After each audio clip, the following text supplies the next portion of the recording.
I encourage you, my dear brothers and sisters, lahat ng natututunan natin sa church ay activities and programs na makakatulong sa atin. Pero dapat huwag manatiling activities lang or program lang lahat ng tinuturo sa atin sa church. Dapat yung activities ay maging lifestyle. Amen? Ang evangelism hindi dapat activity, kundi lifestyle.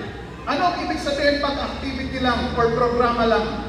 Pag inutos ni pastor, mag-evangelize tayo, lahat nag-evangelize. Pero pag wala nang inutos si pastor, wala nang nag-evangelize. Bakit? Kasi programa lang siya at hindi lifestyle.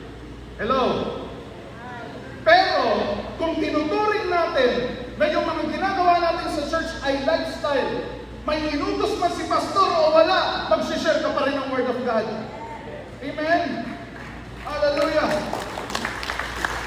Kahit hindi ka utusan ni pastor mag-pray, pero dahil lifestyle mo lang ang manalangin, kahit mag-isa ka na lang sa kwarto mo, nananalangin ka pa rin.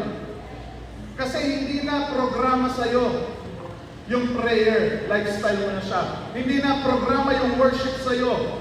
Kasi pag sinabing programa lang, tuwing may instrument, nag-worship ka. Pag wala ng instrument, hindi ka na nag-worship.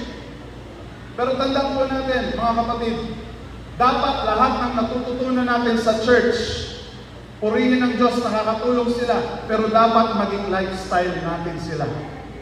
Amen? Lifestyle natin mag-worship, lifestyle natin mag-pray, lifestyle natin ang magbabad sa salita ng Diyos.